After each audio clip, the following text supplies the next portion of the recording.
Listening to the BlinkCast Podcast. My name is Reed. My name is Christian. I'm also Christian. I'm Chris.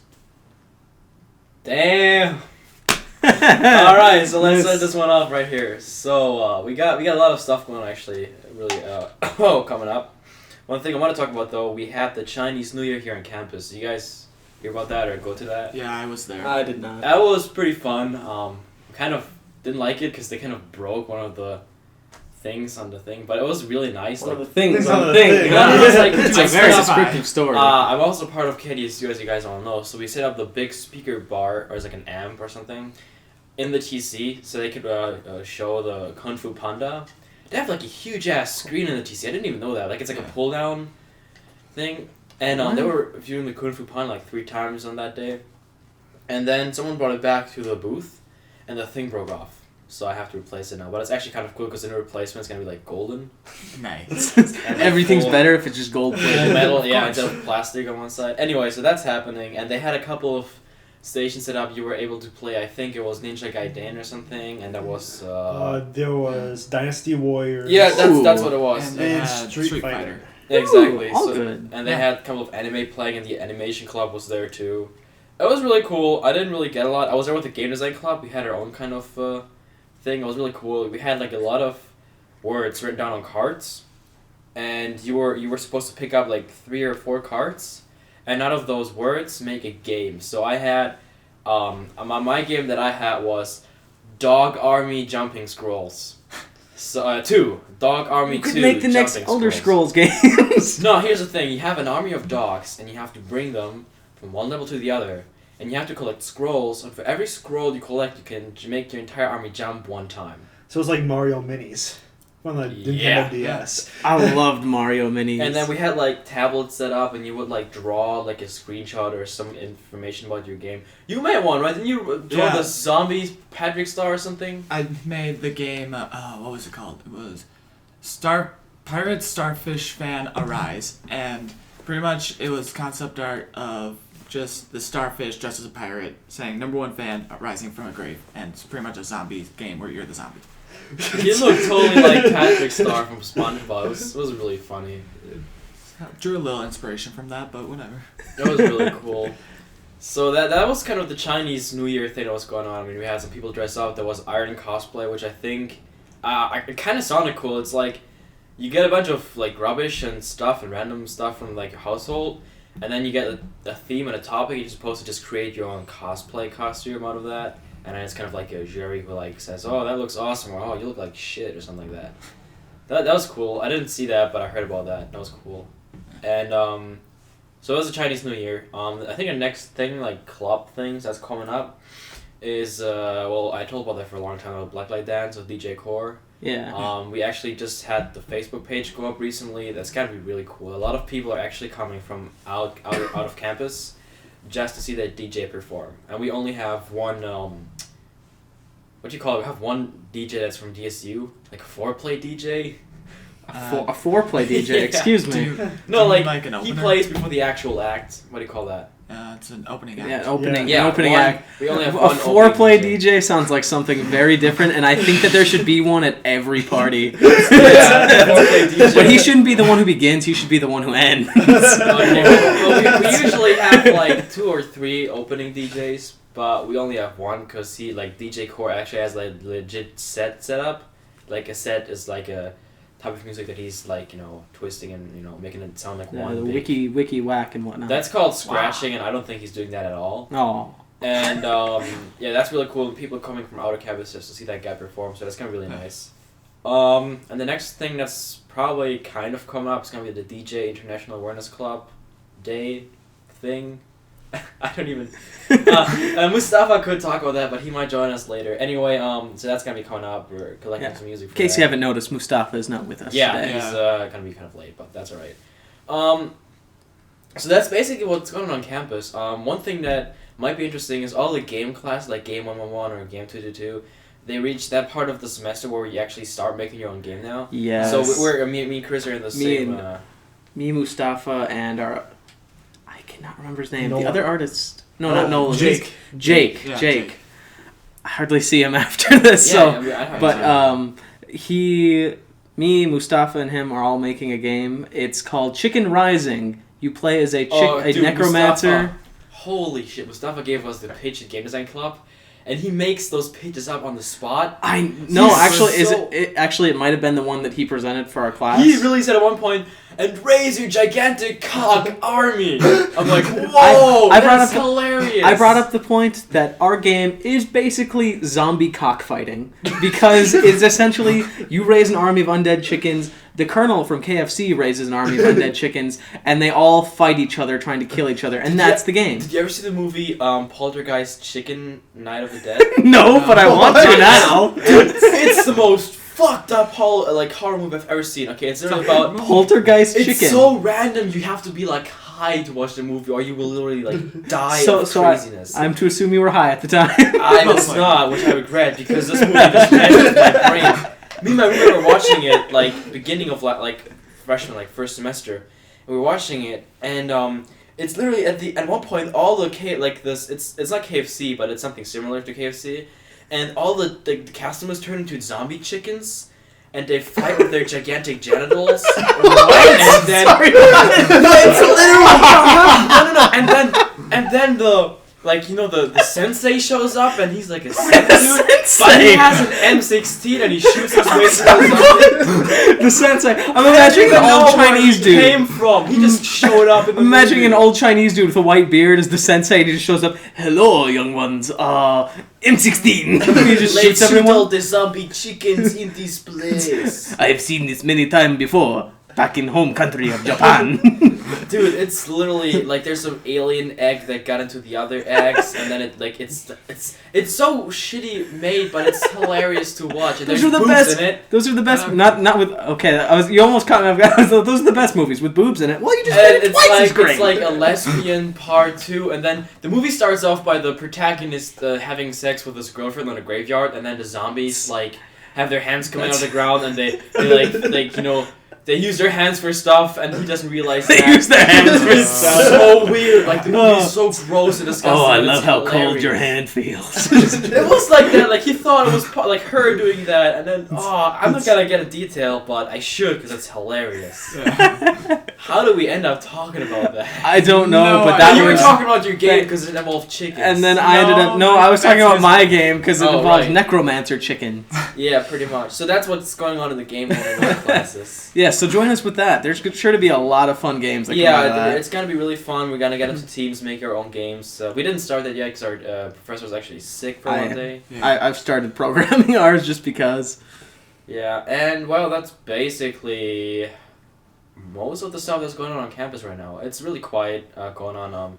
The campus board, they're trying to make more stuff on the weekends so people have less reason to party and get drunk and stuff. But then who stays on campus over the weekend, you know? Well, I don't and apparently all four of us. Yeah. I don't know. I don't stay on campus, period. I live here. Yeah, the people who are on campus during the weekends, if they actually want to go to parties, they will still go to parties. Yeah. And just because we have more... You know what's going to happen? The parties are just going to get rescheduled for a later time. So students are just going to sleep less. During the weekend anymore. All those blacklight dances and the Hawaiian Mardi Gras thing and all that, they were all during the week. They're Wednesdays and Thursdays now. Yes. Which sucks, to be honest. Because we have to stop at 12 o'clock. What kind of dance is that? It doesn't start before 11 anyway. Even back in high school, the dancers were like, we're going until 2 a.m. tonight. Yeah. Yeah, whatever. Kind of want to get some more water. Alright, what else is going on, guys? So, that's basically what I got here. What's going on campus? Well, basically, next week is test week. That's going to be a load of fun. Wait, test week? Yeah, I'm taking another 3 tests next week. Oh. Is next week midterms? No, but next week, the week after next week, it's spring break. Yeah. So all the teachers are giving out tests before spring break. Oh, that's why I have so many tests next week. Yeah. It's weird, I already had all my tests. I did all right. I didn't do good, but I did all right. Yeah. So. But yeah, I love my biology class, man. I just love it. It's so cool. It's literally the coolest class I ever had in a long time. Okay, you sound like a stoner right now. It's so cool, man. I pulled an all-nighter with Lauren so I could study for my test the other night. It was really bad. Anyway, so what else is going on, guys? Any news? No, I think that's it for campus news. For campus. Yeah. All right. So let's move on to our that's pretty much topics what's going on here. right there, yeah. I would like to discuss several things. First of all, the thing I was discussing with our dear friend Raid here before the show, which is not this again. what makes something an MMO. That's a good question. We were talking about that yesterday. I've talked about it with several people, but I've never met someone so like let's- Reed who let's doesn't bring believe. up, what we kind of had before, because the thing is that I said that the War Z would technically be an MMO. It's not yet, but it would be, because Yeah. a lot of people will be playing on servers at the same time. Yeah, eventually, if they And get on more people on teams. per It's- server. It's and also we're talking about Forge because it has the fight Yeah. element of an MMO, but there's no RPG element to it. Well, an MMO doesn't have to be. That's MMORPG. MMO is specifically talking about massive multiplayer online, which I guess it depends. Do you consider something with a lobby system to be an MMO? Personally, I don't. I consider something that's an MMO to have thousands of people in the same world at the same time, meaning if they all came to the same area, you would see 1,000 people. That's what I consider an MMO like to be. PlanetSide 2. Like basically. PlanetSide 2, like World of Warcraft, like Guild Wars 2. Yeah, I agree. Well, what I was saying about Forge is you gotta talk a little bit about the game. Is basically it's an indie game, I think, or well, really It is. underground, yeah. And the game basically has the fighting element of an MMO, like let's say Guild Wars 2, pretty much. But there's no RPG element, so it's kind of like Counter-Strike, but instead of weapons, you fight with that MMO-style skill set and like those abilities. I haven't actually played Forge, but I've seen it. The combat system looks really fun. It is really hard because it's like the abilities are not on 1, 2, 3, 4. They're like on E and Yeah. Q and G. Yeah, T. so it's a bit more action-based So than it you would really have to hotkey know based. what you want to do and how it gets a lot of like there's a big learning curve. But once you got that Yeah. learning curve, it's really fun. It's So- really about team play and it's makes no sense to play by yourself. I guess back onto the topic of MMO, I wouldn't consider that an MMO myself because I think there isn't enough people all playing in the same map at the same time. Well, I was saying it's an MMO-like fighting system, and yeah, what basically MMO would be in this case is, I mean, in the Forge you already start with that skill set, but in an MMORPG, you would have to level and play with a lot of people in a Well, server. we're talking more reach about those just abilities. purely MMO. Let's remove the RPG from that Alright, yeah. because, for instance, PlanetSide 2, I guess technically you could call it kind of an RPG because there's levels and stuff like that, but it's mainly an FPS. It's specific genres, MMO, FPS, but I just want to talk specifically about the MMO. MMO. Right. Because I know, Reed, you were saying that you Yeah. consider League of Legends an MMO. Yeah, I consider anything with like a lobby system with millions of people in it that you can decide from person to person if you want to play with them. So you That's could. a good point, actually. I never thought about League of Legends that way, but you're kind of right. I agree with you on that one. Yeah. Yeah, but I don't agree that lobbies that force you into teams, like let's say Modern Warfare, the server itself picks out 8 people that you play with and against, and that wouldn't be considered an MMO. Well, not quite. You You can make this can- in League of you Legends. You can can make a party and then join You the can, game. yeah. So it's I don't pretty think much it's- the I don't same think it's nearly matchmaking as- League of Legends. I don't think it's nearly as sophisticated as League of Legends matchmaking system. But you know but what? you can do the same thing. That sounds like a fucking awesome idea. Imagine an MMORPG with League of Legends. Like it's a style of League of Legends, just the map is way bigger, and you have like teams of like 50. Or They've 60 made people. something similar to that. Path of Exiles, one that had come Is that out. like that? I heard about that game. I just didn't play It's it basically yet. like an action MMO RPG, except it does like the Guild Wars style thing, where it's only in towns are you really with other people, and So then you you can got- party up with them and then go out into the world together. Oh, I heard about that game. I heard it has a really great tree skill system. The trees. path that tree is a little bit insane. Granted, mind you, it's almost all passive abilities Mhm. that's in this tree, but it's literally so big that if you zoom all the way out, you can't even make out the text on the words anymore. It's Wow. It is the biggest skill So, tree I have ever seen. What I heard and saw from that game is it reminded me a lot of Torchlight and Diablo. Torchlight, 3. Diablo. I would say if you were upset with how kind of cartoony Diablo 3 was compared to 1 and 2, you'd love Path of Exile because I it has watched a the trailer, very yeah, and a couple of guys grim, on dark campus setting. I playing mean, it. it basically starts out where you It's have been exiled to this island because of some horrible crime, and then everyone around you's dying, and you basically become a horrible person murdering tons of It's people. open beta right now, right? It's not officially out yet, is it? Actually, I can't remember if it had ended its Closed beta process or not. was over, and I think January 25th. I know. I've been playing it, and I wasn't in the closed beta, so I know it's either an open beta or out right now. Yeah. But anyway, sorry, we got really off topic there. That's fine. That's okay. That's okay. So MMO, what would you consider massive? That's the problem, though, isn't it? I know that there is an actual 50 players is a lot, but if you compare it to I know that there is an actual definition out there somewhere. One of us should probably have read that before we came into this discussion. But you know what? That's what this is about. Like the War Z, it has 50 people. I can't consider that an MMO because... Why would you consider DayZ then? Because I don't consider DayZ an MMO. You wouldn't either? No, because it's a one server that, even though DayZ's limit is still higher than Warz's in terms of number of people, no, I still actually, don't consider... No, Warzy has 100 people and DayZ Oh, they switched it to 100 now. It After used to be this 50. big deal on Steam, because the thing was, they were always able to put 100 people in a server, but after playing a lot with it like that, there was in the closed beta, in the alpha part, there was actually 100 people servers, but no one liked it, because the map wasn't big enough yet. And it still isn't for 100 people. So it was literally like a clusterfuck. Yeah. So they turned it down to 50, but on the Steam page it said up to 100. Because at some point you'll be able to render server and then you can like set it down yourself. So the thing is they changed it back to be true to the Steam settings. And 100 people on a server that has this gameplay like the War or DayZ, it's interesting. It's really interesting. Yeah, I guess I still don't consider that massive enough in my personal opinion. Mm-hmm. I consider that a multiplayer. I consider that a large-scale multiplayer game, just like I would consider Battlefield 3 a large-scale multiplayer Is that game. the 64 or 30? I think it's 64. 64 Was it players right? on the map, Yeah, 64. 64. I consider that a large number for a multiplayer game. Yeah, definitely. But I don't consider it an MMO. I consider it more of a large-scale multiplayer battle. All right. Well, so now basically what we're trying to figure out is how much is massive. Yeah, what exactly would you consider massive? It's probably going to be like a per person for the size of the map. Like Yeah, that's actually there's probably like a formula for it. We could probably decide by like, and then you come into some technicalities such as Guild Wars 2. Every zone is technically an instance, and there's an overflow server for every zone. And at most, you'd maybe see 200 people per those instances. But what you said is basically, if there was 1,000 people on the server, they could theoretically all show up at one point. There would be 1,000 people.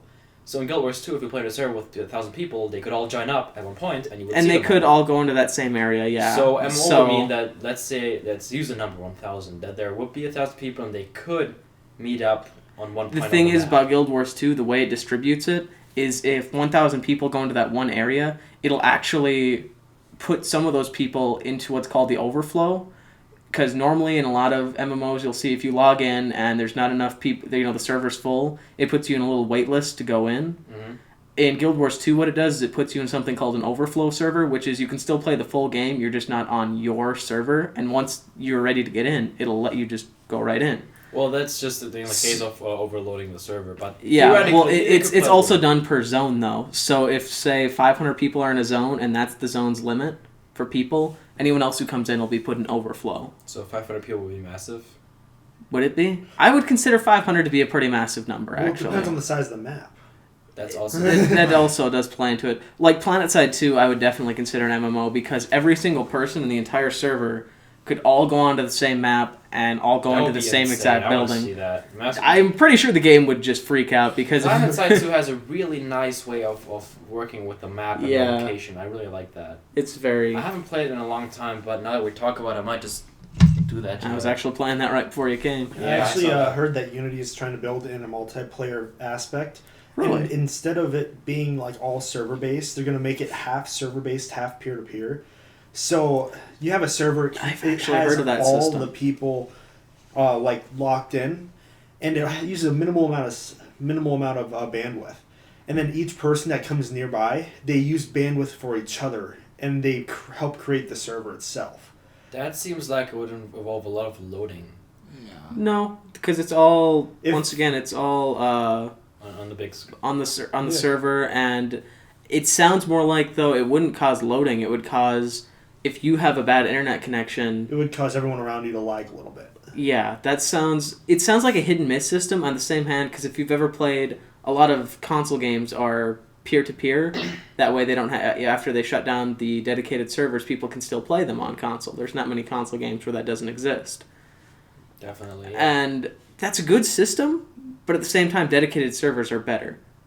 Well, so it depends on how good the dedicated server is. That's also thing. But when you're talking about something as large scale as an MMO, usually they got the servers like the number one issue here, because if people can't get on, then obviously your game's not going to be very popular. That limits who can make MMOs to bigger companies. It does.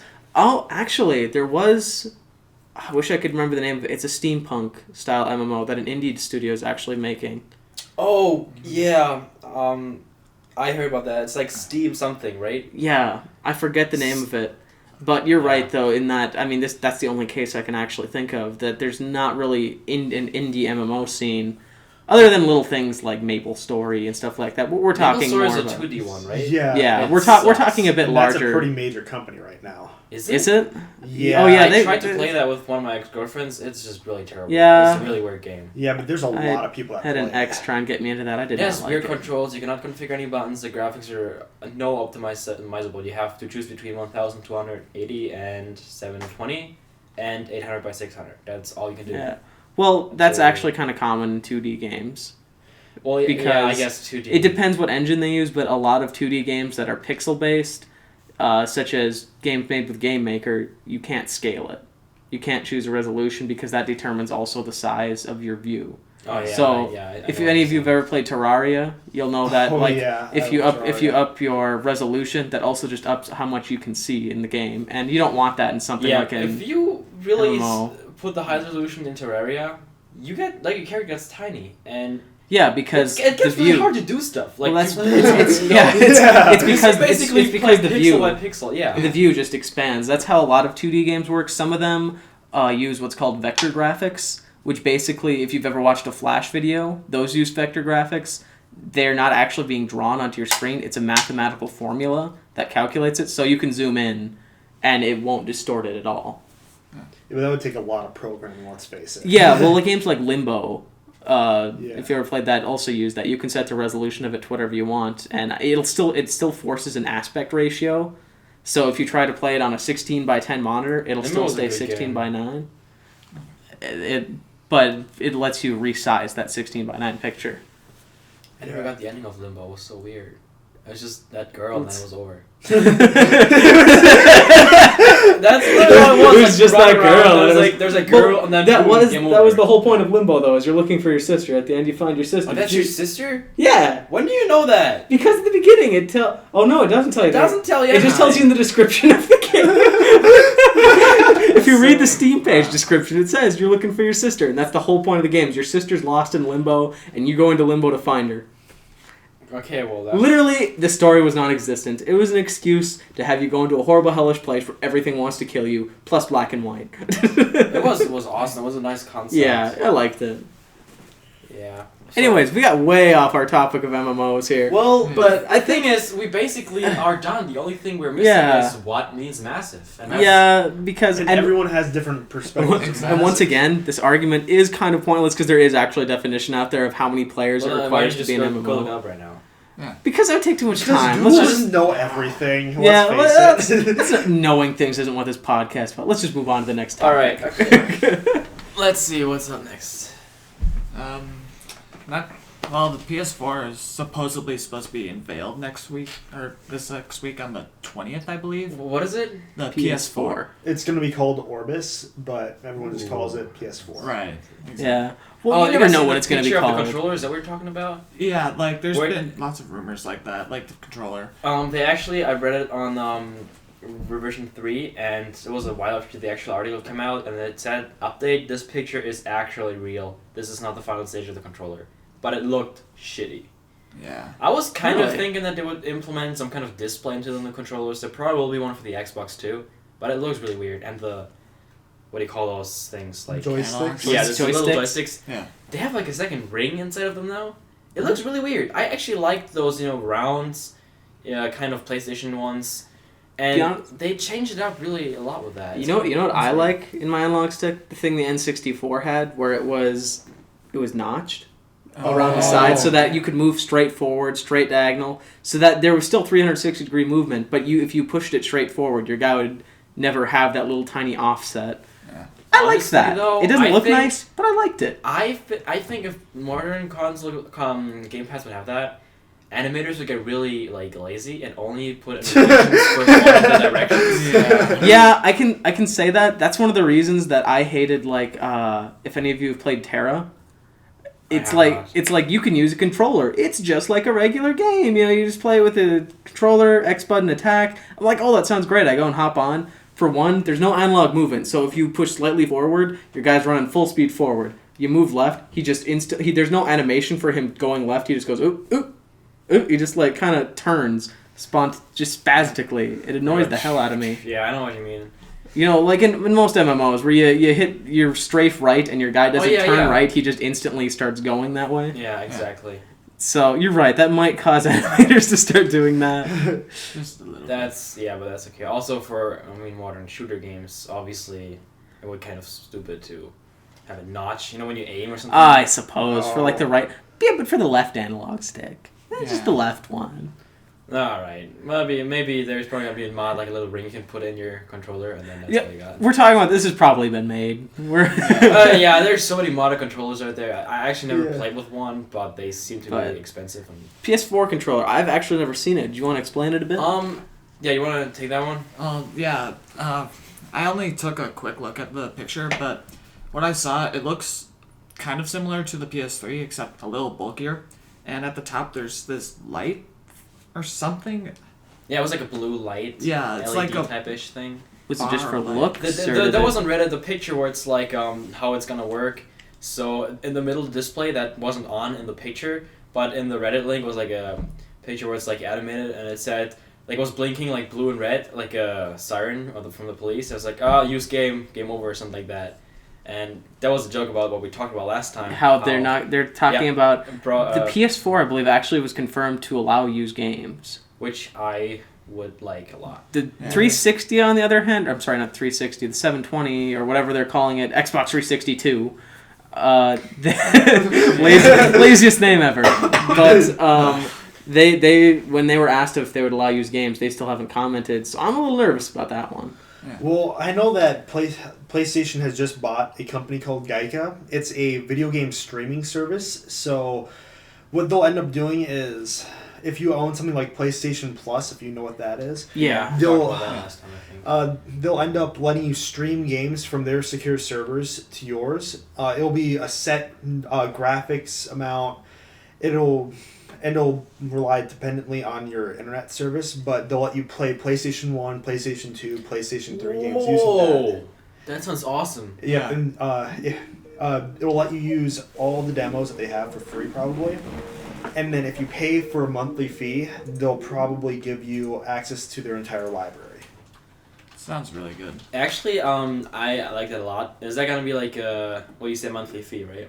Yeah, it'll be a monthly fee, but I could totally see that, all the nostalgia of people, you go back, play Ratchet and Clank 1 or something. Yeah. And HD. Like that'd be great. I love those games, and I wish I had a PlayStation just for that. There's not a good emulator out yet for PC, as far as I know. All the PlayStation. Which one? PlayStation 2. There is actually. Yeah, but they're all kind of weird, and they're really bad, and they have frame rate issues. Well, it depends. I use the PSCX or something too. Yeah, something like that. It's kind of, it doesn't have the user interface that something like Project 64 has, where it's just plug and play. But you can, if you fiddle around with the settings, you can get it to run at 60 frames a second, 1080p. Yeah, well, with my new computer, I'm not trying to mess it up, put a lot of stuff on there. So I'm really only playing PC right now. I'm not playing anything else whatsoever. Yeah, well, I do know that... What is it? I do know that Ratchet and Clank, they've been remaking their games. Oh yeah, there's an HD. Yeah. On one CD, they have the first 3 games or something. Yep. Yeah, that's what's wonderful thing about the Blu-ray is the first 2 God of Wars are able to fit on one Blu-ray disc. Oh yeah. I think they actually have one where it's all 3 of them. They have 3 of the God of War PlayStation PSP games. on a disc. I never actually played Gears. And is that for the PS3? Yeah. I might actually pick that up because I didn't own a PSP. I never had a chance to play them. I do know that. You gotta watch out. Some of the PlayStation 3s are not able to play PlayStation 2 games. There's a couple This is a of PS3 Blu-ray disc that plays They remade everything in high HD. Oh, for right. PS3. Yeah, right. That kind of. Yeah, but my PS3 does play PS2 games, so I kind of lucked out. I own a PS2 still, so I didn't really care. No, I picked mine up like the second year it came out, and that was when they came out with the backwards compatibility. It was for one generation of PS3s. Yeah, the original generation I know had them, and then they came. Then people were like, "Oh, it costs too much," so then they took out that little chip, that emulation chip, basically. I think it was called like the Sim chip or something. Yep. Made it slimmer and like, hey, it's a new PS3, buy it. This one's only $300. They never looked back. Nope. Yep, and they I also... wish they would still sell both But versions. it's okay if they start making like remakes. I mean, the Metal Gear Solid collection came out. I remember that. So that's something else to pick up. Metal Gear Solid's fantastic. I never played any of those except for Super Smash Bros. Just never try and follow the storyline. Literally, just don't try.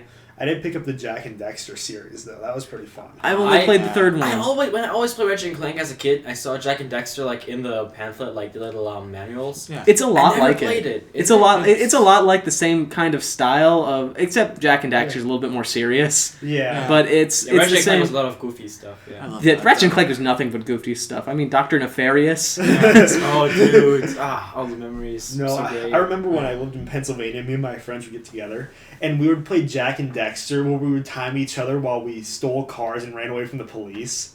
Did we do that in that game? I thought it was like... Yeah, it's like an open worldish type game where you can... I only played the third one. It's kind of like a child's version of GTA. I only played the third one, but you could basically... You were stuck in a desert in the third one, and you had to work your way up in this junkyard society, get all these fancy-looking cars with guns everywhere. Basically, it was just guns everywhere. And then you could turn into Light Jack and Dark Jack and just screw everything up. Well, in Jack and Dexter 1, you actually live inside the giant city, and they send you off on different missions for, like, the resistance, for the criminals. That's actually Jack 2, I believe. Jack and Dexter 1 was... That was the precursor. Yeah. So, yeah, it's a really good game. Worth picking up. Alright, so coming back to the PlayStation 4 news and Xbox 720 news, so they said, thank God, that the controller was not, like, it's not the finished concept yet. Right. But I don't like the idea of putting so much effort into the controllers. Like, modifying them and making them more of a high-power gadget. Yeah. Like, with the Wii U, we have this gigantic... It's like a tablet, you know? Yeah. It's like a split-up Xbox controller with a little, like, smartphone in the middle. I'm not a big fan of that. It's gonna make controllers extremely expensive. And they break, we all know that. I mean, you rage quit and throw your controller against the wall. They should be able to survive that. Yeah. I think you'll be a little less apt to do that when your controller's this big and will probably break whatever you throw it at. No, but I'm still saying I don't like the way they put so much effort into controllers. It's gonna make them expensive. And if you have like a game like, let's say, like Little Big Planet that you want to play on a party with your friends, you have to buy more controllers. And they're gonna be way more expensive. For instance, I could see a world of possibilities, and with Little Big Planet with that Wii U controller, I could see a world of possibilities they could do there. It's a hit and miss type thing. Do you make it? You could go the route that PlayStation did with the PlayStation Move, where they basically came out with a really fancy Wii remote for the PS3, but it was optional for a lot of games. You didn't need it. What was that thing called with the camera? Was that the PlayStation Eye? Yeah. That was fun. You could use it like that. It's something separate from the controller. You can get the basic controller, but you can get a more functional controller. That wouldn't be a bad business model. Why did they throw out that concept so fast? That was like better than the Kinect, in my opinion. The PlayStation Eye? They still have that, yeah. Yeah, they use that in Little Big Planet too. They don't make games for it anymore, as far as I know. Yeah. There hasn't been games made specifically for it, but a lot of games still use it. And it was so simple. We were like little kids, and you just plug it in, and it's a camera and nothing. There's no weird 3D like sensor. Right. It's a camera and it works. Why? Yeah. It's so Heck, simple. you could probably hook it up with Skype and stuff like that and put it on your PS3. Yeah, you probably could. Yeah. So, Xbox 720, 362, this thing is actually going to have Kinect built in, forced on you. Yeah. Wait, so you have to put like your console on the bottom of your TV or something? Yeah, because it's actually like... Well, they haven't specified if it's built into the console. Well, I can only think about what hackers will do with that. Well, because they could hack into the PlayStation, into this one guy who like wanted Skyrim for it, and then you yell and it does the shouts, and you actually make the sword movements and it does them in game. That's cool. He had That the mod. sounds really cool. He had the mod you were talking about, where it's realistic combat, where it depends like where you hit your enemies. Oh, so And- this was on the PC that he did it.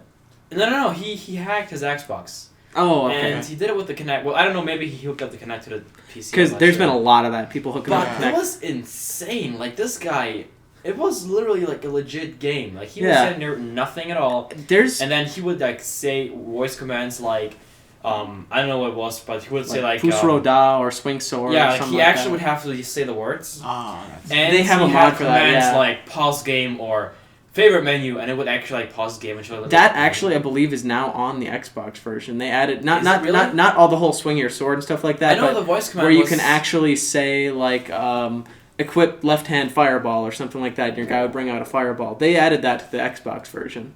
Wasn't that like in that's Mass Effect 3 where they had voice command? Yeah, Support where for you that? could be like Liara singularity, Liara singularity, and you could just Yeah. repeatedly say things. My favorite game with voice command was Tom Clancy's End War. It was a really Oh bad yes, game. I remember that But game. it was so cool because Yeah, you because- could control the entire game only with voice commands, and it was like really simple RTS. Like it was dumbed down for like first. An graders. RTS with voice command sounds amazing. It was so cool. It was like really awesome. troop 1, move forward. 2, point 2 or something, or point alpha. And you would be like sitting on your computer with your headset, telling your command troops. And I mean, you I don't even think you could lose that in that game because it was really so simple. Yeah. But it was so much fun. Like you sounded like Well, a freaking like commander and stuff. It was Yeah. really cool. But so 360 with Kinect built in. The thing I'm nervous about this is there's been a lot of talk about how the 360's camera, the Kinect can track you, and it can. They've been words about they've panned in some That's sort of some creepy technology so that it knows who you are when you're watching a movie or something like that, so that it can actually lock you out of the movie if people who don't own the movie are in the room. And I'm really nervous what they're thinking of doing with That this is thing. oh well, that Yeah, sounds like that- government conspiracy stuff. That Yeah, sounds that's- really bad. It sounds really conspiracy, but then at the same time, this is Microsoft. They're kind of like government 2.0. They're basically run the United States. No, but like I said, I'm kind of worried about what hackers will do because they could probably hack into your system and then use the camera to spy on you. That'd be quite a feat. I don't know if they're Oh going my to be God, able you gotta to. have people who like. I see a lot of people on campus that do that. They put like duct tape over their tablet's camera. Yeah. I have a lot of people like I know a lot of people do that. I mean they're so paranoid that people would hack your camera and just look at you like doing Yeah. homework, which is like so creepy. yeah. But I can see people like they duct tape their Xbox and something. Yeah. I just want to play my Call of Duty and lose and cry like the normal person I am. So people looking at me from my camera. Do you have to watch me and comment on how nude I am while you're killing me? Dude, gamer girls could bring like an entire new strategy of like confusing me. Oh, goodness. They'd be like, I'm just It's- sitting here in my undies playing Call of Duty. And every hacker would be like, "Oh, I'm hacking her system," and then it's just actually some fat dude with his girlfriend sitting next to him. Oh, yeah, that'd be But the fat hilarious. guy's the one who's naked. It's, gotcha. Yeah, man, that'd be hilarious. But I would not support that. No. No. What Well, the jokes aside. idea of built-in Kinect or the idea of fat guys and their girlfriends naked on the couch together? A little bit of both. A little bit of both. All right. So anyways, what else is going Reed, on what do here? you got for a topic today? Well, my major topic was the Geica, but I also heard that Facebook, Zuckerberg, he recently bought back 3% of his company. So he's pretty close to being the majority shareholder again. Actually, Facebook has a lot of stuff like changes that I do not like. For example, I was messaging this one guy that I know in real life, but I don't know him on Facebook. Like, Facebook has this thing I that get if where you you're going don't with have this. mutual friends with someone, so when you're in someone's profile and you have no like Facebook connection to them, like you don't have friends in You common, can't talk to this person. you have to pay know them. money. You have to pay Really? money. What? You either have to pay $1 to send a message, or the message gets saved under a separate folder that doesn't show up in their notifications. I am dead Okay, serious. the whole I would- shows up in a separate folder. I'm okay with that because It's like you have two message folders now. It's called Messages and Other. Yeah. And it gave me a notification. It was like, you have no connection with this person. I'm paraphrasing. You have no connection with this person, and to display this message in the person's message folder, you have to pay a $1 fee for it. And I'm like, no, I'm not doing that. So the only other option I had was to send the message, and then it would be saved under the other Oh. person's other folder. I can see where that can come in a lot of Yeah, problems, and like if I you have think friends that's- I mean, we have the thing- overseas or something Yeah. like that. We have we have people on Facebook, every time when there's a birthday, it has that thing now where it's buy gift or buy Starbucks gift for that person. Yeah. And I feel like that's gotta keep coming. Facebook is slowly gonna add small things, and people are gonna accept it because everyone has Facebook. But you know what? At the same time, Facebook gotta eat. You know, Facebook gotta make money, and sometimes those ads don't pull in enough revenue. Those ads are like those fake things. This gives millions of players on. Well, here's the thing. The reason those ads are there is because every time you log into Facebook, those ads generate Facebook a little bit of money. But I think there's so many Facebook users now that they're starting to we need to keep making money. We're losing here. The thing that a lot of people forget is Facebook is mainly used by now on mobile versions, and all those apps and those Android apps, they don't have advertisement on them. Nope. Because there's no space on that small screen to put an ad on it, with a picture. Tell that to Angry Birds. Well, at least that's what I'm thinking, because I have. Yeah, I get what you're saying. I'm just being an ass. And the thing is that you're right. Facebook's got to eat somehow, and that's the only way Facebook is eating. I mean, let's call it eat. I mean, getting money right now. Facebook guys got to eat. So that's the thing, and I mean, they have those ads on the actual website when you go on it with PC that's like based on your cookie history, like your browser history. Yeah. For example, I was looking up, when I built my computer, I was looking up this one graphic card on Amazon and eBay and everywhere. And so I still get Newegg commercialized. It's like, hey man, there's totally like a special day in China. That's why we have a sale. You should totally come check it out. I'm like, I'd like to share a quick funny story. A friend of mine was commenting how stupid it was that Facebook just had a bunch of advertisements for steroids and genital enhancements. And it was then that I had to tell him that that's based off of your search history. So he immediately removed the post. That was hilarious. He said, this shouldn't be safe for kids. What is Facebook doing? Like, dude, it's based off of specifically you. Yeah, that's exactly the point, though. And, I mean, we're all gamers here, so Facebook, for me, basically has a ton of advertisement for, gaming. Yeah, I like that. I like how it has advertisements relative to fake. If there's really, do you like Gears of War? Because we totally need, 1,000 game testers. And I'm like, whoa, first of all, if you have a game tester, that's not how you advertise at all. And second of all, it's probably fake. No company needs 1,000 game testers. Yeah, they do. They just don't go on Facebook to recruit. Yeah, it's not. They're not. They do it privately. That job is not a job that the company has to be desperate. It's not like it's hard to find. Will you play our unreleased super popular video game? Please, we can't seem to find anyone who wants to. Yeah, or when they have those weird pictures of controllers with 15 analog sticks or something on it. Dude, I want one of those. I want to just roll around on the floor and see what it does. That's so bad. But anyway, those ads, for some people, are just useless. Because, I mean, while we do care about games, and especially with a podcast, we try to stay, on the present of what's going on in the industry and stuff. We look stuff up. And then Facebook is telling us, hey, you looked up THQ. Do you know that THQ has games that you should totally buy? And well, of course I know that. I don't need the Facebook advertisement. But once again, it's a way. It's better than going on there hey, did you know that CoverGirl came out with a new issue or something like that? I would rather have it give me some bullshit but it's not, did you know that there's games in the world? I'd rather have it tell me that than, hey, try this new skin lotion. That's true too. But the thing is that I don't care for those ads because it's something that I already spent a lot of time with. Yeah. And that's why those ads fail, and that's why Facebook has to make those changes. I know. If I was Facebook, I'd do one of two things. The first thing would... creep on all the girls? No. Give them a $5 charge per year, and then give them no ads on the page, and then also, give them mobile phone access, and then take away mobile phone access for free. I think that should be an option. I think we should keep it how it is now, but have that be an option. Say you don't want ads. Pay $5 a month. Pay $5 a year. $5 a year, and that's your premium. You're now a premium user. Here's the thing: $5 a month would still be an awesome price if you think about what Facebook is doing right now.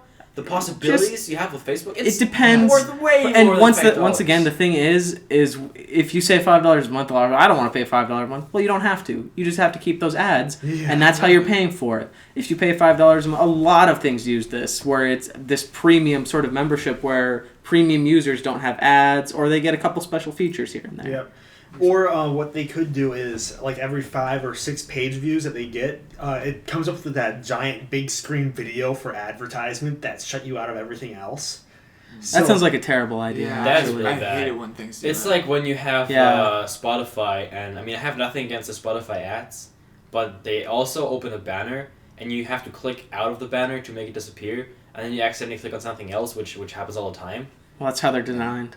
Well, no, but you don't accidentally click on another ad. You click on another music video, then you have to like go back Oh, and yeah. stuff. It's- Like if you're like listening to Bob Marley and you're feeling all good and stuff, and then it's like you're in the song and it's really cool and you have a cool atmosphere going on, and then suddenly it's like, boom! Did you know that users from Spotify like it? Like, whoa. No, but I'm thinking like that's only for the mobile users because they don't get hit by ads at all. Well, here's no. the thing: is there's a way to easily advertise on Android because Android actually has a built-in ad feature that uses Google. It's basically Same thing with Apple.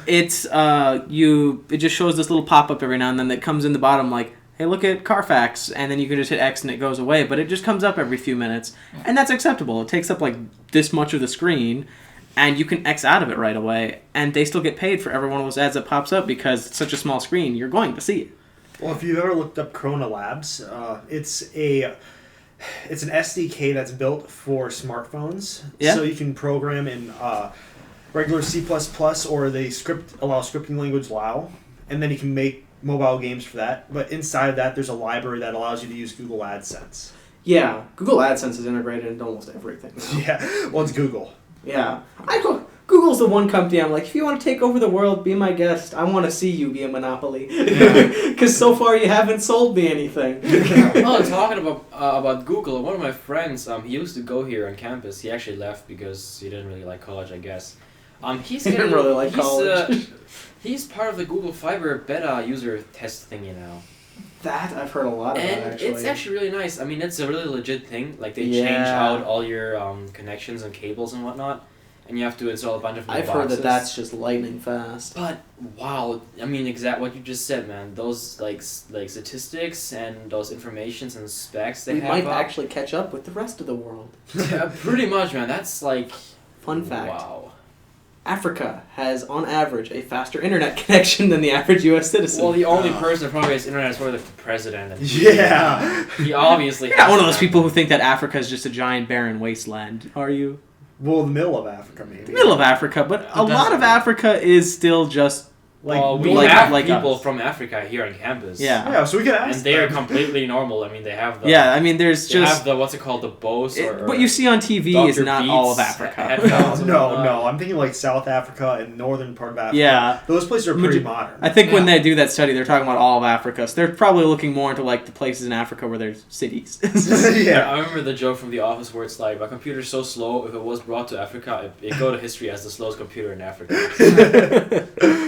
Yeah, but we, in all seriousness, we in the U.S. actually do have one of the lowest of all the world's. That's your fault, though. You have telco providers. They milk the Well, money no. out of you like... Well, oh, yeah. yeah, it's really We- bad. I would Yeah. actually prefer if the government would regulate the internet system. I disagree Right. with that. I disagree with that. Let's Let's- saying, man. Yeah, let's stick with capitalism. Yeah, let's stick with that. No, like America. the government actually puts a base price on electricity. Like you can't go above that price. And I would Okay, like, yeah, I like could that kind for of, I could internet. kind of see Talking that. about the government controlling stuff like that, a couple of weeks ago we had the America had that bill that if you jailbreak your phone, you will have a huge fine on your ass and you might even go to jail. I think that's Yeah. horrible. But here's the funny thing: a week later, Canada brought the exact opposite. That it's if you as a provider do not allow to change, like if you're not able to change your provider, like if you make your phone jailbreak safe, the provider will get a fine. So it's just the other way around. In Canada, you can jailbreak your phone whenever you want, and if someone tries to stop you from that, they get a fine. In America, if you jailbreak Okay, your phone, I think both boom. of those laws are kind of crappy. I know they should just like they shouldn't make laws Oh, no, about no, stuff no. they don't understand. It's complete. I love the Canada version of it. But it Yeah. basically Well, the says, Canada version choose of the it. plan that you want, and then use the phone that you want for that plan. Exactly. Where in America, it's like, oh, you want an iPhone 5? Oh, well, screw you, man. There's only one provider, and the prices are like $5 million Isn't there a two year if you providers? want the iPhone. Take yeah, it. there's two providers. Yeah. Yeah. Sprint and Verizon. But it doesn't matter. It's only two. There's how many providers for regular phones? 4? Like 3, 4, yeah. Well, there's a lot more like small Well, ones. yeah, those little Small shitty ones. ones, like, Yeah. like, but hey, it you want to doesn't join matter. local home It doesn't guesting matter. service? Here's the thing, though. They have no chance of growing because the only type of phones that are bought nowadays. Yeah, phones is are one of the smartphones. biggest like Yeah. monopolies, quote unquote, in the United Exactly, States are today. smartphones. No one goes to a shop and buys himself a Nokia 6000. Yeah, they're Unless just you have to unless you want to like fight someone and that's your only weapon. There is no reason for you to buy an old phone like that. You will be behind on so many occasions, Well, and you will have to choose between one of those two providers. I actually like my free break phone, the one that isn't touchscreen, because it can endure everything. I can throw it out the window and it will live. those old things are. So I durable. agree with that. I don't have a smartphone, and I really only use my phone to text and call. Yeah. And I have a touch screen, but it's a really shitty one. Yeah. But it's alright. I mean, I'm not complaining at it. I like buttons for texting. What was our original topic? I think we started. I think it was the PS4. Oh, yeah, no. Yeah, PS4. It And was then we the went PS4. on to Xbox, and then we went to Facebook. Yeah, Yeah. Facebook. Anyways, No, let's keep talking about advertisement. Did we talk about that last time? That the Xbox dashboard has campaign ads on it. yeah, and we stuff? talked. We talked about that Alright, and how it yeah. was terrible, like an awful idea that you have to pay to be advertised to. Get this. Ever thought about that? The new consoles might have the same thing that those TV boxes have, where you don't buy the actual thing, you just buy it like a smartphone. Like you pay like a $1 for like a You joke, basically are and buying then the you license pay to every it. month, and that would cover Oh, internet right. and the actual console. Do you ever think about that? That would be kind of neat, actually. Wait, for what now? What You know are how when talking you about? buy an iPhone 5 or something, you don't usually pay $600 for the iPhone and then pay $5 every month. You pay, like, as a joke, they make you pay $1, and then you have a contract that involves, like, it covers the cost for your iPhone and the monthly cost for your, like, internet. Oh, and I guess calling on and text. Verizon you actually do buy the phone for $300 and then you pay monthly for a contract. And here's the thing, I think that might be a way they will do in the future, because Well, they're actually already kind of doing that. Not really. Right now, you can still use the console, like you can buy it and then use it offline, and that's all you have to. I mean, you have to do if you want to. So the thing is that what I think they might do, because nowadays everyone uses internet on their like in their lives. Let's call it. I was gonna say a console, but that's not true.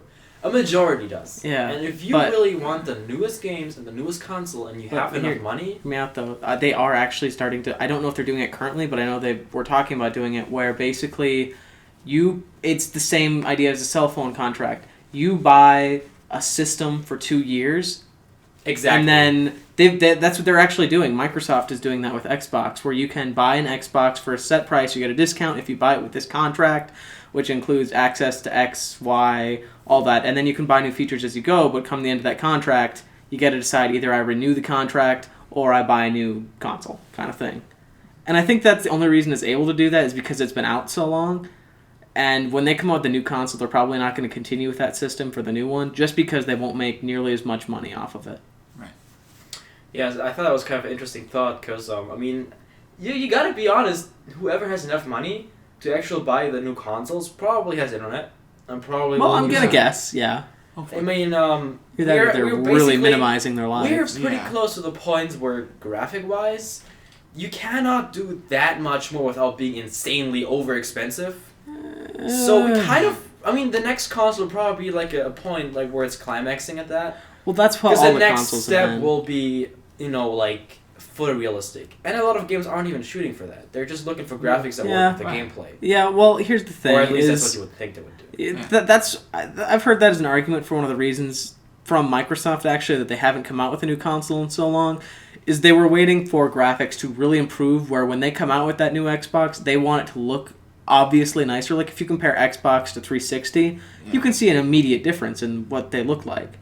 You can tell what's an Xbox game, what's a 360 Just because game. back then, there was, like, the graphics were developing so fast. But if you look at it, We're developing if you have, like, the CryEngine 3 or Frostbite engine, or you have the new Unity, which looks actually really nice and stuff like that.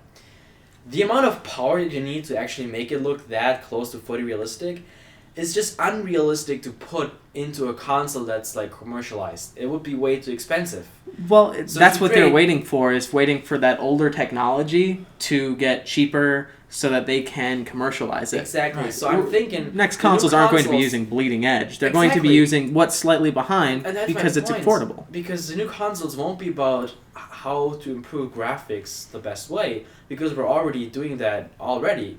It's more going to be about the features about the console itself. Like, what can the console bring to you besides a game that you control with the controller? We're seeing a lot of that with especially with the Wii. Actually, it hardly is a console anymore at this point. I mean, it's an exercise system. It's you can watch. I think you can watch Netflix on it. Absolutely, and the new one has YouTube, DVD, Blu-ray, everything. And that's what they're becoming. They're becoming more of an entertainment system than a video game console. Exactly. But they're still primarily considering themselves a video game console.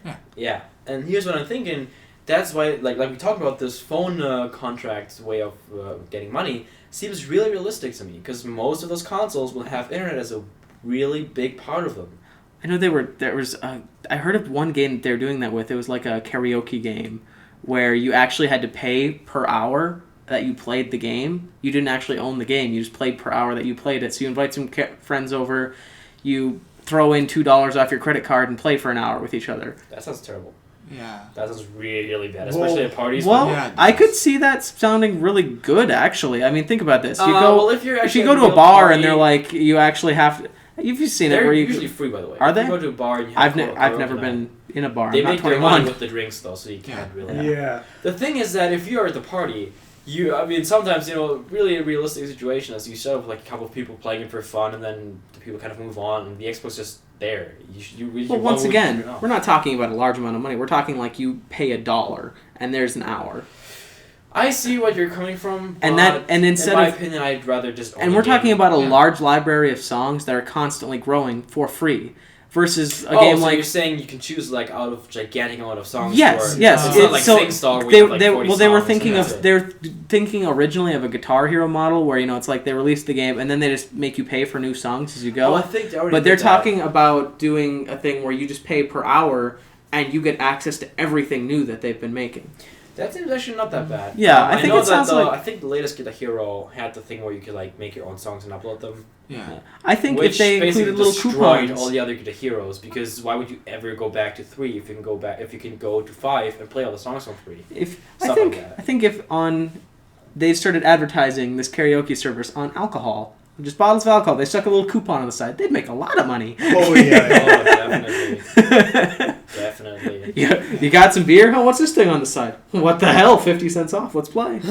So, I guess let's move on with... Anyone else? Did anyone else here have a topic? Well, I was kind of reading out at how Steam... I don't know if we actually talked about this here. I had a conversation with someone really recently that Steam was going to stop the green light, and I think it was in class. Really? Was that not? Yeah, I talked about that with my professor in class.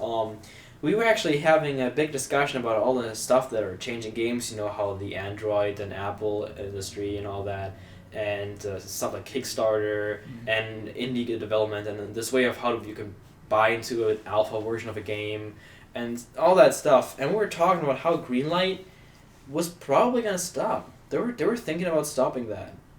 It's just a lot of games that are only on Greenlight because they have a fan base, but as actual games they suck. Like Surgeon Simulator is on Greenlight, but you gotta remember the game is free. The game is free. Why would Steam bother doing that? The only reason Steam is doing that is because that many people voted for Greenlight. Steam doesn't really want that, but because they have the Greenlight and they have why wouldn't they want it? The game is free, and it's a really... There's a lot of free games on Steam. No, the thing is though, it's the game. It's an example. There's so many games that have like really low amount of content, and it's not really worthy putting an actual like store page on Steam and all the effort. It'll cost Steam a lot of effort to put those games on there, and they would not choose to do that. They're only doing that because people upvoted on Greenlight because they think the game is fun. The thing is, it's costing Steam money to put those games up and provide. It costs them small amounts of money for providing. The Greenlight has so many games on them, and there's so many games daily who are accepted into the Greenlight. It's costing them more than it actually will help them, because the idea of the Greenlight originally was to bring in indie games and then sell them over Steam, like the War Z, which obviously backfired terribly, but that's as an example. Yeah. So let's say there's a game. And there's a lot of let's say 1,000 people who follow this guy on his whatever MySpace page. Yeah, like, I get what you're saying. That group idea And of... then they put this $5 game on Steam, and now Steam gets a little bit money, and the guy gets more publicity through Steam. Yeah. The thing is that there's a lot of games that are in the green light that would give Steam that amount of money that they're looking for. So this green light thing is costing them money and doesn't really bring them that much money back. Thing is, though, is Steam doesn't seem to care about wasting a lot of money. Gabe Newell is pretty insane when it comes to just like, let's throw $1 million at it and see what happens. Actually, I disagree with that a lot. They actually have a lot of strategy behind most. Oh of yeah, the stuff they're doing. Gabe Newell is one of the smartest businessmen of our time, but he's got that Google company style mentality where it's like, what do the we customer want? comes first. What do we want? Yeah, like let's try and make something for the customer. Let's spend $1 million making it. And if it fails, he says, "Damn it! I wish that had worked, but I guess we're only out 100,000th of our wealth." But here's the thing: that's what Greenlight was. It was a way for him to give people the opportunity of the game they like and the game they think should get more popularity to put on Steam. I think one example was Don't Starve or something like that. Yeah. And that was a good way of using Greenlight. People voted it in, people liked it, and now it's on Steam, and you can buy it from money Steam. off of it. Exactly. Yeah. That's how it should work. But that's not how it works most of the time. And also, there's tons of people who just mess with the Greenlight. There's so many just like games who are actually just the JPEG picture. It's like, let's fucking 425 Blazing Faggot and stuff like that. And it's just an entry into the Greenlight that's just messing with all the other people who actually try to get a good game of it. Yeah, but if they actually... those don't actually get on Steam. Even if they got accepted through the Greenlight, Steam would still individually reviews every Greenlight. I know exactly, but it's just... I mean, they were talking about that. They were just mentioning that could be an issue. Maybe it's not. Hopefully it's not, because it's a really great way for indie developers. I think it's a good system. It's better than what we had before, but I still don't think it's a great system. I think it's better than what we had before, where games were just decided through voodoo magic what gets to go on. Because what decides what goes on Steam? Games would apply to the Steam company, and then they would evaluate it on their guidelines, on the Steam guidelines. That's let me finish here. Okay. Greenlight takes this away and lets the people decide. So maybe the game is complete crap, but because it's a funny parody of a movie they like, they will vote it in. So the thing is that they don't have the Steam guidelines anymore. Like, let's say this game has to have this and this and this, and it should provide this and this and this of type of thing, and this and this and this. And now the indie games, they would not necessarily get the recommended type that Steam wants, but it would have what the people want. Which is alright, I guess, but it would probably mess a little bit with the people who work at Steam. Well, see, the thing is that's the problem. Steam guidelines are unknown, and they have no intention of revealing what they are. I mean, if you look at the games on Steam, there's some really good games that don't get on Steam that applied for it. Yet there's other games that are like, hey, we made an app on Android, and then now it's on Steam, and they just get on right away. Just because I know what you're talking about. There's a lot of games that are made for touch, like iPads, there's a lot of bad games that get on Steam, and it really makes you wonder, like, what is their voodoo magic process to decide what goes from applying to being on Steam? And it's that area. I'm not saying Greenlight's bad. Greenlight's very good. It's better than what we had before, but I think we could do better. I think we could go a step above and say, like, this is the minimum requirements of quality to get on our service. I don't know. Maybe they could make a separate kind of storefront for Steam Greenlight. Like, you have Steam Regular, and then you have Steam Greenlight, and you can just launch whatever application you want off of those two. They have that actually would be a good idea. I don't think they should do it with the Steam Greenlight. I think Greenlight's good with getting onto Steam, but say a system like... Well, there should be one version where developers could pay for to have their game featured. This is the thing, though, is if any of you have tried Game Maker Studio on Steam, they have a section there where you can play. Anyone. There's no application process. You can make a game with Game Maker and submit it right to Steam, and it's always approved. It doesn't go on the Steam store, it goes on the Steam Workshop page for Game Maker. I think they could make something similar to that, where it's just anyone can throw anything out there and it'll immediately go on Steam, but I don't think any of them you should have to pay for. I think a service like that should be just a way for publicity. Alright, well, what else is going on right now? So, in the gaming industry, there hasn't been a lot of news, except for obviously new games coming out. Yeah. Games that I played recently, if you guys want to start talking about that, because I think we're kind of running out of topics here. Yeah. I recently got back into Skyrim. I did. I know we've been talking about this I know you had been forever. saying that you were just thinking about getting out of it. I know. I sold my original Xbox version, and I got it back for PC, and I modded it. And while there's some stuff that I still hate about Skyrim, I just cannot stop playing it. Because I'm the type of guy that only would make one character and play this one character a lot. And I did that on my Xbox. I have like 500 hours of Skyrim on there. It's insane. Like, it was during my high school junior year. Yeah. There's nothing to do if you don't have a lot of friends. I mean, I had friends, but my high school was a Catholic school, and because I'm an international student, it was a little far away from home. So I didn't hang out with those people out of school a lot. So I literally played Skyrim the entire time. Skyrim was out when you were in high school? Oh, that's right, I'm old. Never mind. I was like, what? How was Skyrim out when you were in junior year? Oh, right. So now I have it back, and I know all the stuff that I hated about my first character, and I can make it right in my second, and that's what I like about it now. And to be honest, I do not know what games to play right now. Yeah, I've been looking to play. I own The Witcher 1 and Witcher 2, but I don't want to play Witcher 2 till I beat Witcher 1. And Witcher 1 is eh. No, Witcher 1 is pretty awesome, but it requires a lot of grinding. That's the problem I'm having is, with me, I have a very short attention span. If a game starts becoming repetitive to me, I immediately quit and just start playing something else. So that's what's happened with The Witcher 2. It's like, I'm on chapter 3, and it says I'm going to go play something else. But I really want to complete it so I can beat Witcher 2 afterwards. Because Witcher 2, I played a small amount of it, and it's so fun. I know exactly what you're talking about. I got Bioshock 1 and 2 on an Amazon sale, and with the keys where you can put it into Steam. I do not like Bioshock. Really? The gameplay is weird, it's not what I'm used to, and it's just, those regular enemies are quite fun, but as soon as you go to Big Daddy, and you get a bad, safe, spawn checkpoint, which I get all the time, I would literally run in, do a little bit of damage, run back, get revived, run in, do a little bit of damage, die, and I would keep doing that until it would be dead. I guess that happens to me early on in the game. I'm one of those people who thought that when going in there that they were going to be this big tough enemy, that it's going to be like, oh, I'm not messing with you, kind of thing. But after you play the game for more than 2 hours, those guys become regular enemies to you. I could just pull out my grenade launcher, few shots, even on the hardest difficulty, few shots with that thing, just make sure you had enough ammo to use it. He's dead. There's only 3 per level, and it just becomes more of a chore to kill them, really.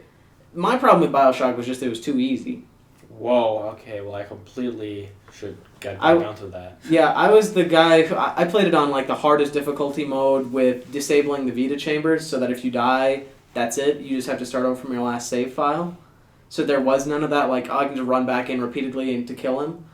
And it was still so easy. There was a lot of mods on, well, I guess not mods, but hacks of the original Bioshock on PC to make it harder, to make resources harder to find. Because really, it's not that the game was easy, it's that you never found yourself oh shit, I'm low on ammo, what am I going to do? Oh shoot, a guy's over there, run away. That's what a lot of survival horror is supposed to be, scavenging around. I don't think Bioshock was a horror game, it was just an exploring, it had this really unique setting, very unique, and that's what was the good point about Bioshock. Yeah, it had a very rich story, and to this day, that twist, I don't know if you've never played the end, so I won't reveal it. I won't reveal it, but that twist at the end blew my fucking mind. I had no clue. Screw you, man, because now I'm going to play it. Yeah. The second one, on the other hand, I went in there and I was like, I've kind of played this place before, I've been to Rapture, and I just got bored about an hour in. It's cool, I'm a big daddy, but the drill runs out of fuel, and I'd like to just keep using it. Oh, well, I quit. What games did you guys play recently? Well, I just started Dishonored over this last weekend. Ooh. It's an amazing game, honestly. I haven't played too much of it. I think I beat the first actual level, because I haven't had too much time. But the mechanics, it's really good. It's like a cross between Assassin's Creed and Skyrim, honestly. And I just love the thing to death. Anything that reminds me of Deus Ex is a good game. Well, only the original Deus Ex was really good. Yeah, I don't mean Human Revolution. Yeah. I mean the original Deus Ex, where it's I never played it. It looked graphic-wise really bad, and I kind of turned it off. It's the best game of the generation. It actually, I would go down to say that that's one of the greatest games in history, just because Which one, the Deus Ex 2 or the original? The original, just because for instance, like in the newer one, it's like, oh, you did a stealth kill, you get extra XP. In the original one, you could just go about it any way you want, and the gameplay wouldn't change based on what you did. What would change was actually the world would shift. You know, like I go up and beat a few guys in this mission. And at the end of the mission, the sergeant's like, "What the hell are you doing in there? You were supposed to go in and do this, this, this, and that." He'd get mad at you for it, and it would just kind of change the story and alter in different ways. It wouldn't be like you either were good or bad. Period. It was just you role play yourself. Alright.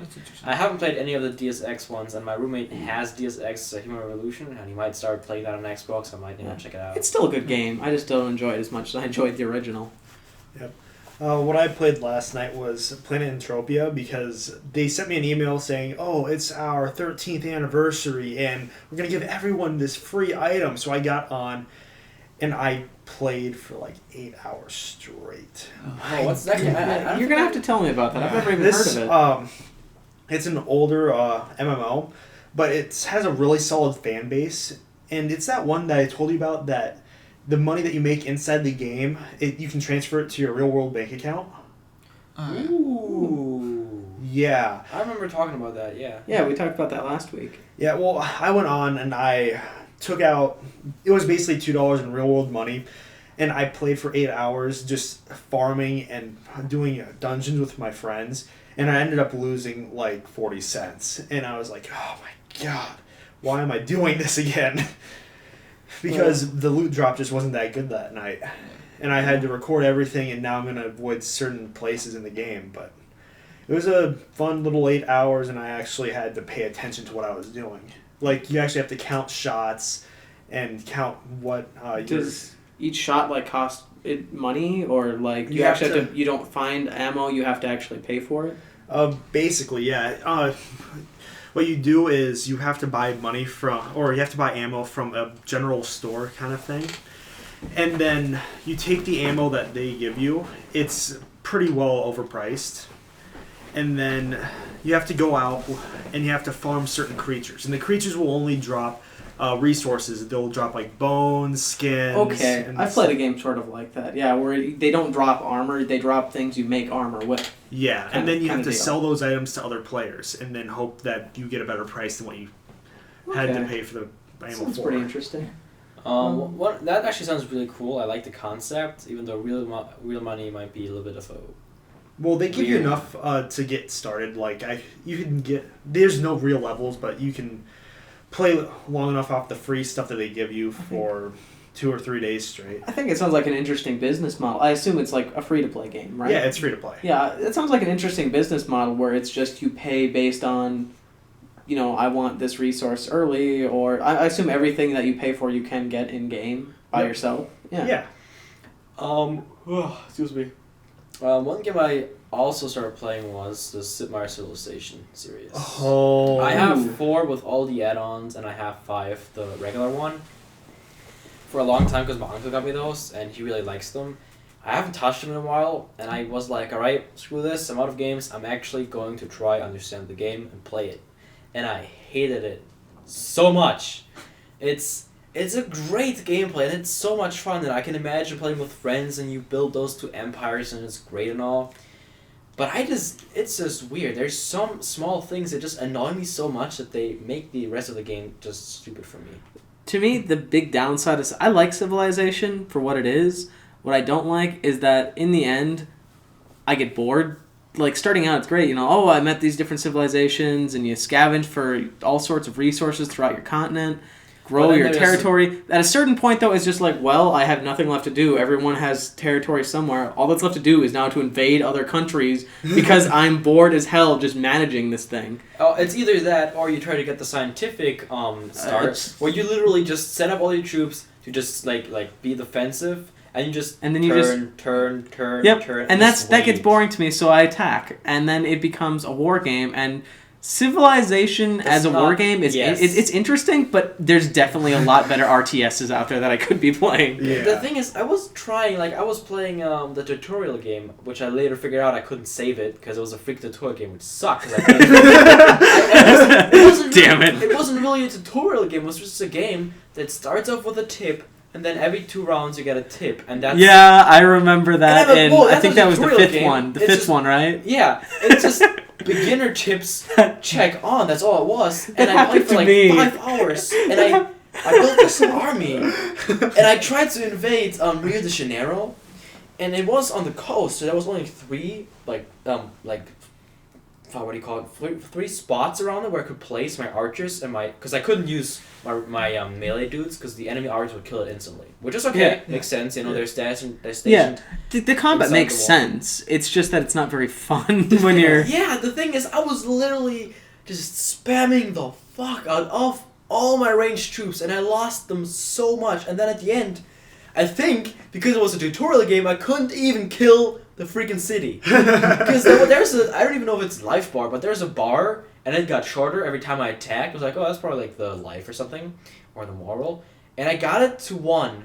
Oh, but And then I had 2 attacks left. Then I got it to 0, and I had 1 attack left. So it's already at 0. you have So to my just last- want your troops in. That's what it means. Because you can't take Are over you a serious? town. Yeah. I kept attacking that shitting place for like Yeah. I don't know. It was You really actually bad. have to either capture it or completely destroy it. You have to choose between But one I of the couldn't 2. destroy it, and I could not walk in. You need more... I think don't you need several people surrounding it too? No, you don't. But you need as you attack the town, they do less damage. So because you got like half-life or really low life, they wouldn't be able to destroy a unit. So you had to just more set unit into the town and take it over. It gave you the option to raise the city, puppet the city, or capture it for yourself. I didn't save it, so I yeah, couldn't that's even right. try That's that the now. third option. Because if you capture it, everyone in the town hates you. If you raise it, obviously everyone in the town's dead. And then if you puppet it, they all still love you, but you have no control over it. Yeah, you don't have direct control, but you can tell them to do stuff. And you still get resources from it. I always just puppet it. It's like, just do whatever the hell you want. I don't care. Like, I don't manage my cities anyways. I manage one city, my capital city, and then a second city that's my war city that just produces troops. Yeah. That's the only thing I do in there. It's like, I just need something for protection and something just... I love having like an Egyptian pyramid next to a rocket shuttle in my main city. Like, it makes no sense that I just have every natural wonder in one city, but whatever. Yeah, that's what I didn't like about the Civ games, is that you literally spend that much time planning, and then it just all goes to crap for one thing. Like, you forget to put 1 town in your empire on your like military protection or enough, and then the enemies would like all team up on your ass and get that 1 town. Then you lose that 1 point of resource, and you're just There's fucked. always that one crazy guy, though. If you've ever played Civilization, every game you play, there's always one crazy dude in there who's like, I'm going to take over every single one of these countries. And his country is like 1/4 the size of any of the other ones. So it's like, oh, you're going to do what now? And then he has like one city and you go into capture and he's like, I declare war! Like, you really want to do that, man? I mean, I don't want to kill you. But we kind of already have your place surrounded. It's like when Gandhi's like this peaceful dude, and then Yes, it's like, I do- whoa, fuck you! Yeah, I do And like he how they actually put the character of each AI is different based on who they are. Like Gandhi will try to win economically, and certain other like Genghis Khan will try to win through war. I like that they give them those individual personalities, but at the same time, when you put them in a situation where they can't do that, the AI just goes nuts. Like, give me 42 spices or I'm killing you. Like, wait, what, dude? Gandhi, we're cool. First of all, this is 2000 AD. Why are you still here? How are any of us still alive? It's like when you choose Bismarck as your dude, and it's in the future, and you have like spaceships, and he has to wear 1 uniform. I That's still, hilarious. I always love being, I think it's, who is it? Not Caesar, Alexander. And then you're in like 3000 AD or something, and you just go, hello there. You ride up on a horse, and you got your sword and shield. Like, dude, I am a prime target for all those people with laser guns out there. Definitely, yeah. Alright, But so anyways, any other games you guys want to talk about that you played recently I or guess heard of? I've just been playing the hell out of Guild Wars 2 and Skyrim. Let's not mention those games anymore. Yeah, Oh, we come on. talk about Way that too way much. too. Yeah, I know. I'm trying to think of what else I've been playing here. PlanetSide 2. You put Hitman Resolute. Hitman Absolution I was actually playing earlier today. Any of you guys ever played that? I heard about it and I see funny pictures on Reddit, but that's about all I know about the game. Yeah, The only Hitman is thing a I know- wonderful series. The only thing I know is that they had a really racy ad on TV, and they got Yeah, they for it. got quite a bit of flack for that. What was that about? I didn't hear about that. It was something. Actually, I don't even remember anymore. I know they had the one with the nuns that picked up a lot yeah. of. Oh, that was awesome. That was hilarious. But the thing is, Oh, I sexy wouldn't nun- mind the nuns sexy nuns if with they guns. had a reason to be there. Like, I understand a lot of the Hitman storyline is actually this. There's this big religious undertone where there's religious societies that are against what you're doing as a hitman. They try to kill you. But why is it a bunch of sexy nuns? Like, they Dude, never like, really explain. There's a movie called Nude Nuns with Guns, and I've yet to see I'm it. sorry, what? That sounds like a I just terrible remember porno. that. I saw Nude it on nuns with Netflix. guns. Nude Nuns with Guns. I just saw it on Netflix, and I just have to watch that now. I don't know why. But it's a really fantastic series. If you're looking at just know it's one of those like hardcore-ish games where if you're not willing to just sit there for a couple minutes and wait for your target to do something, chances are you're going to die. Or at least on the harder difficulties. Hitman Absolution took it back a bit, where for some reason your guy can get shot 20 times in the head and live. But especially like in Blood Money and the original 3 there, like Contracts, that's also kind of weird how they named Hitman Contracts, and then there's a Contracts mode in Hitman Absolute. That's confusing. But a lot of it's really centered around basically tracking your target, figuring out patterns. You're never going to get Silent Assassin on the first time on a mission, which is kind of disappointing because how are you supposed to predict if like, oh, if I turn off this video, he goes to the bathroom? Like, there's no way to just predict that that's going to happen. But PlanetSide 2, you guys want to talk about that for a bit before we wrap up the show? Well, yeah, let's have that as our last topic. I played it. I have it installed. It's one of the most graphical, what do you call that? Graphical Intense. Fidelity. You wouldn't think that, especially not if a free-to-play, but this game is so hugely It's scaled. so nice. I honestly, after playing Crysis 2 and playing PlanetSide 2, maybe it's just I'm sure Crysis 2 has better fidelity graphics, but subjectively, I would honestly say I like PlanetSide 2's more. Yeah, I think Sony did a really good job with that game, to be honest with you. But it's a hit. Certain people will like it more than others. That's all Yeah. I say. Yeah, it's really there's no tutorial. The beginning can be really confusing. Yeah, they changed it a bit now. So it used to be that it literally, when you started the game, it would be like, hey, go capture control points for the Empire. And then it would just launch you in a rocket pod down to the most active battle on the map. It's like, what am I doing here? You just get shot in the head and die. But they actually changed it now where you start at the warp gate. So you actually get a chance to be like, well, okay, this is my gun, this is how I shoot, this is how I move. You have time to learn those things now. Yeah, and I like the game a lot. The teaming up is really fun. It's just that certain classes are just overpowered in terms of other ones. What would you say the overpowered ones are? The heavy will most likely win every fight. The heavy assault. The heavy will win. Well, the thing is the heavy is specifically for that though. There's no other class that's specifically all about combat. Obviously, combat medic, he can fight, but his main purpose is healing. Light assault, that's debatable because they never really gave the light assault a purpose. Most people use him for C4 and flanking. Is that the one with the jetpack? Yeah. The class with the jetpack literally is only meant to infiltrate. Basically. Because Oddly there's enough, just- even though there's an infiltrator class, that doesn't really do much infiltrating anymore. Infiltrating is used because it can make yourself invisible. It Yeah. can be really nice for vehicle fights. That's what I figured, because in vehicle fights, the person sitting in the vehicle can really have a difficult time in tracking someone down that's in this invisibility clock, because you can still see them, but when you're in a vehicle, it's like all shaky, and it's really hard to figure out if someone is invisible, which way they're running. I guess the point I'm trying to make is each class has a specific role to play in a team, whereas the heavy assault literally cannot benefit his teammates in any way, shape, or form. His sole duty is to go in combat, and his only edge in combat is the fact that he has a shield. And a rocket launcher. And that actually goes more into the team play because hitting an infantry with a rocket launcher is very difficult. It's mainly made for vehicles and aircraft. So they're the only class. I guess they do have a purpose. Yeah, their purpose is to take out those heavier vehicles. But in combat, that shield actually only, if you look at the statistics of it, they released a stats sheet. It gives them maybe 6 or 7 more extra bullets taken out of an assault rifle before that shield goes down. It goes down very fast. I mean, a grenade underneath him with a fully powered shield still kills him. Yeah, but I definitely like the idea of those big scaled wars. I feel like I am surprised why this wasn't I mean, the idea is old. There's a lot of games that tried that. I mean, I know there's a game called World War II Online where it's literally that. It's one gigantic fight.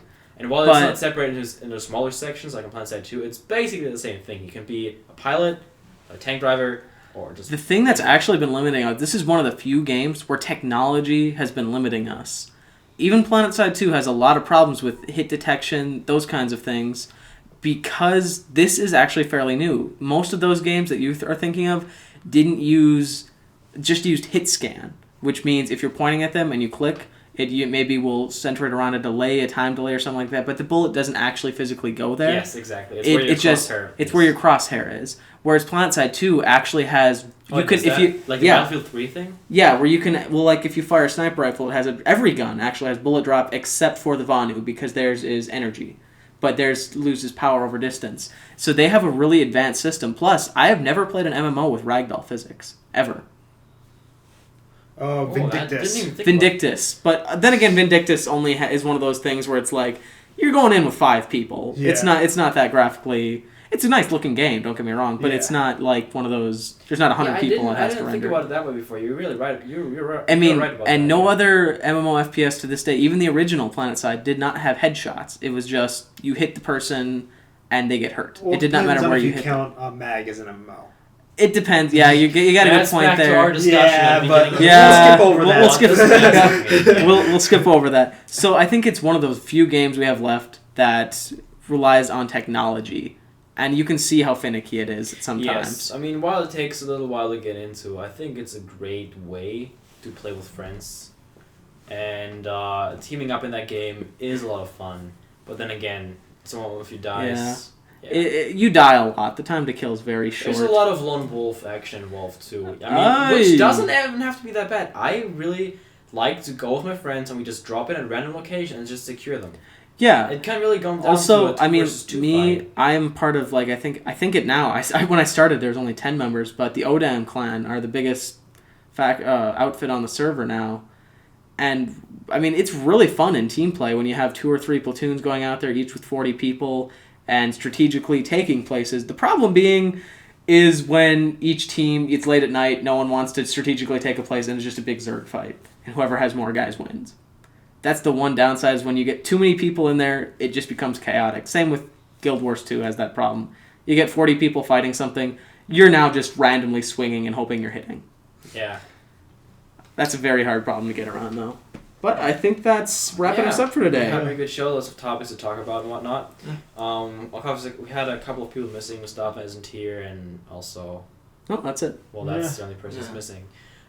We are trying to get this show streamed on KDSU, which will probably be on Sunday, or Sundays. We will figure out a time to stream this show on campus radio.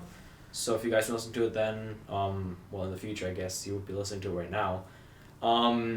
Yeah, but we're doing this. That's going to be one point for us to get some more people, to listen to our content. But yeah, that's pretty much it. I guess join us next week. We'll be back, same as always. Yep. Thanks for listening, guys. See you next time. Signing out. See you. See you. See you. See you.